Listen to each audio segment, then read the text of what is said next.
Welcome back to Preserving Our Past, Informing Our Future.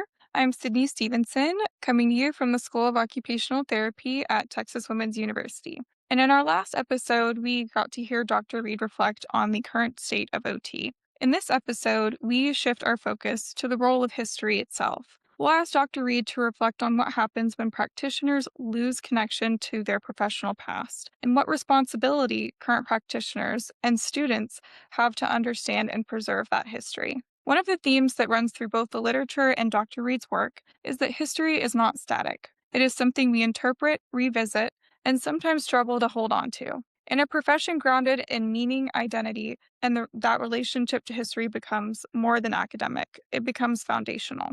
Through this lens, we can begin to see historical knowledge as a form of professional responsibility, one that shapes how we practice, how we teach, and how we imagine what comes next. Dr. Reed has not only studied this history, but has also helped preserve and interpret it for future generations. Dr. Reed, welcome back, and let's begin. In your experience, what happens when practitioners do not know their history? They don't understand where we have come from, and essentially what we can do, because what we can do today was not created today. It was created over the years, sometimes by accident, other times by design, with the idea of developing a cohesive uh, process that we call occupational therapy.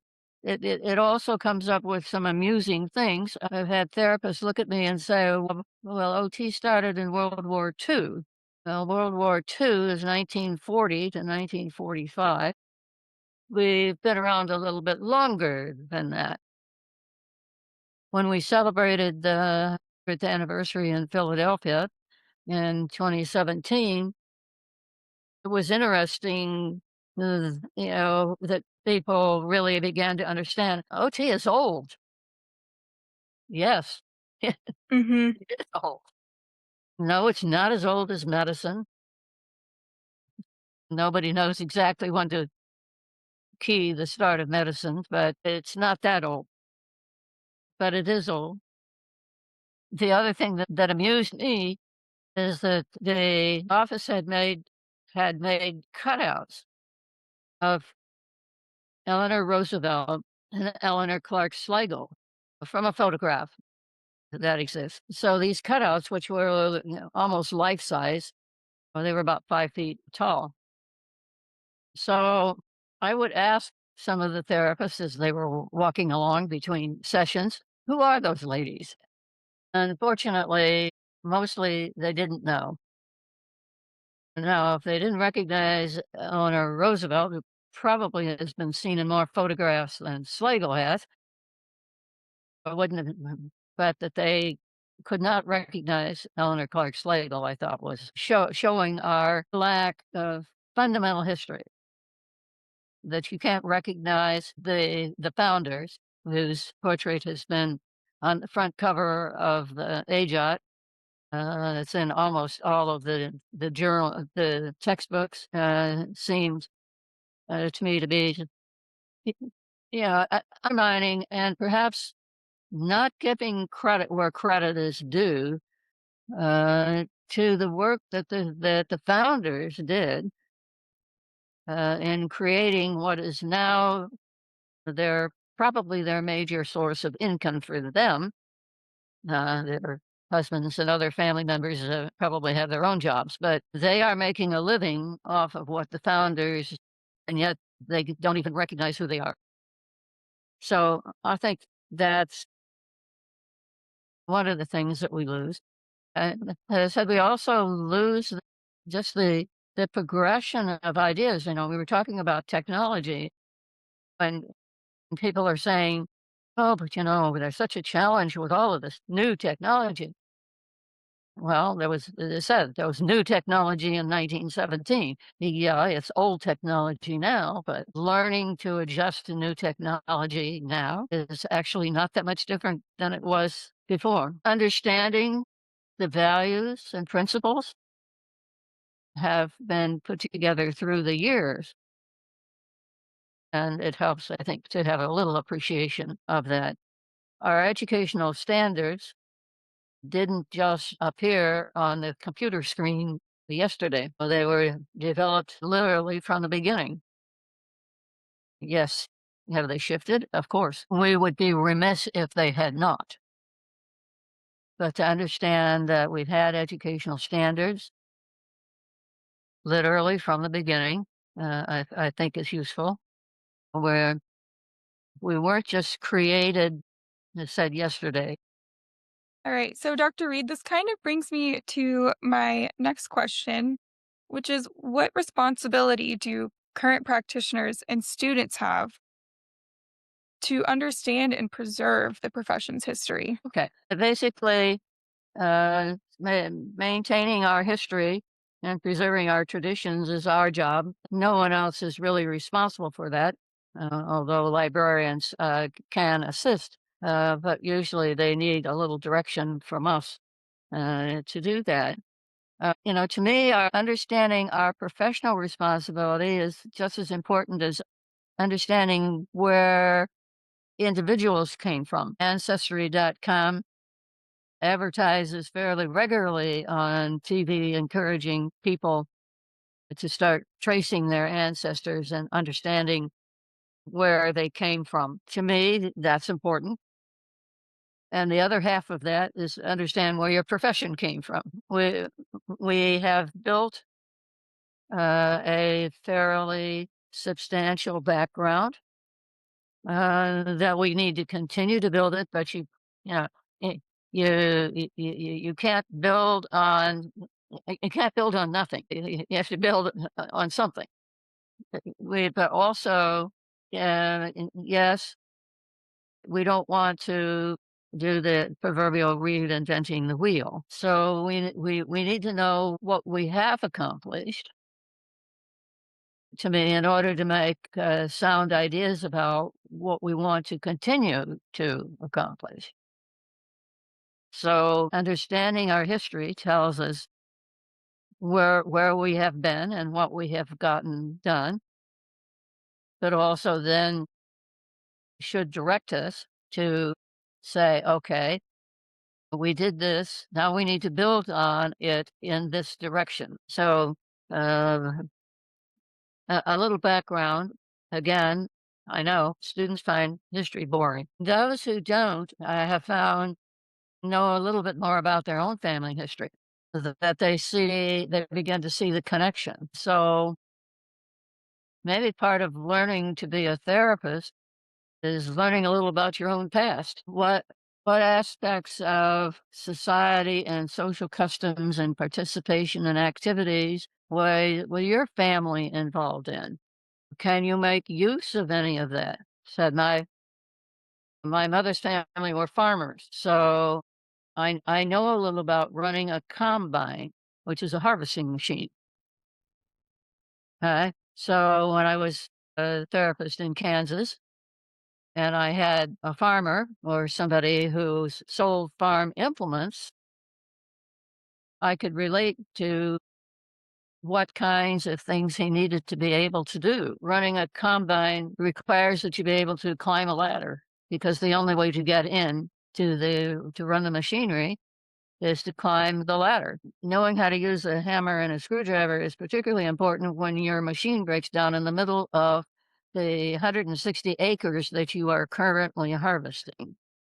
The nearest town is 25 miles away. So my grandfather managed to fall off one of the ladders, not to the combine, but to a silo that he was working on, and he broke his foot, his right foot. He had to drive into town with a car that still had a clutch using his left foot only. So, yeah, examples of the reality of understanding the environment in which your client is functioning. Now, on the other side of my family, my grandfather was a CPA and his father was a grocery store owner. So that gave me a different set of background ideas about wor- working for other people and working for yourself. Grocery store owners tended to be individual family organizations back then. This is before the advent of supermarkets. So people had to know some things and understand. And I found that understanding, I said, on both sides of my family, very informative. My um, my mother also grew up in a family that had been shunned. My grandfather was born into the Mennonite family. If you marry outside the Mennonite family, you are shunned. Now, in the Catholic religion, you can convert. In the Mennonite religion, you cannot. My mother had 49 first cousins. She could only play with 9 of them because they were the children of the younger sister who had also married outside the church. So I understood from childhood about minority group. So again, I think, and perhaps it's where I'm really making an effort to tie together an understanding of your own background.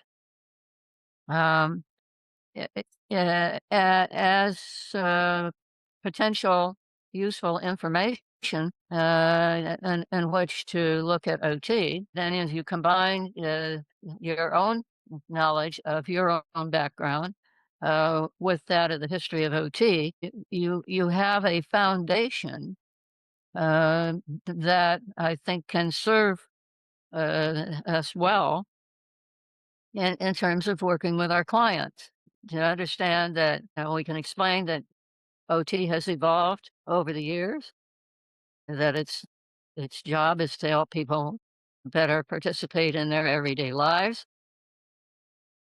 but that a little understanding of your background may provide you with some ideas and or understanding of what the person is dealing with. I knew what it was like to help run a business. My parents ran a business. I knew a lot about religious backgrounds.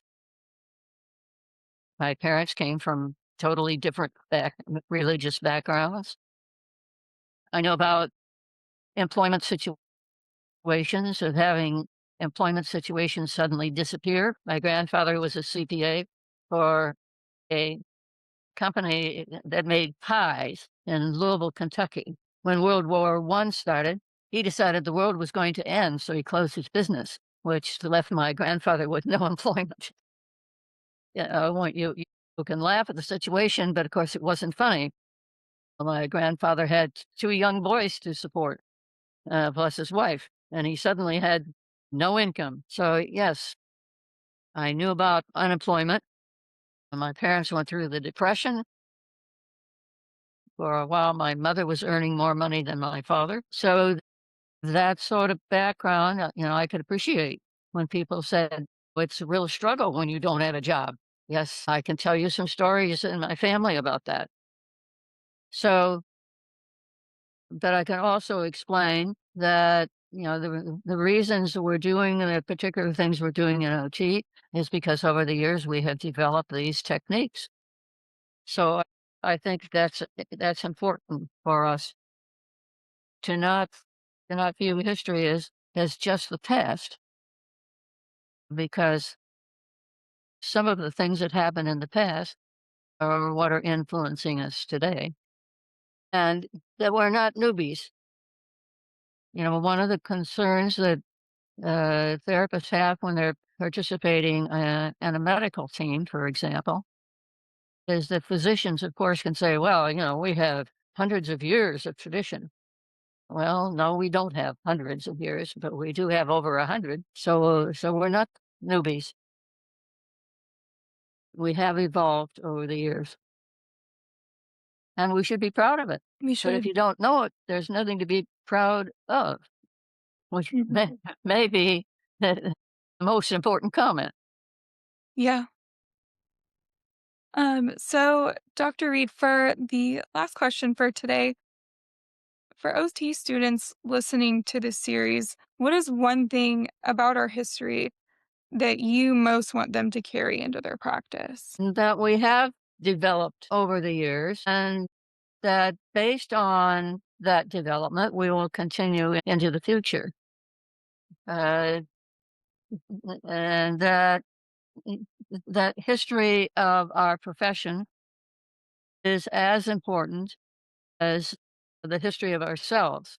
And maybe some of what we need to be looking at is not only reinforcing the history of our profession, but reminding and perhaps encouraging some of our faculty to encourage people to look at their own history, to and to be able to correlate some of what's been happening. When did you first learn to deal with that technology?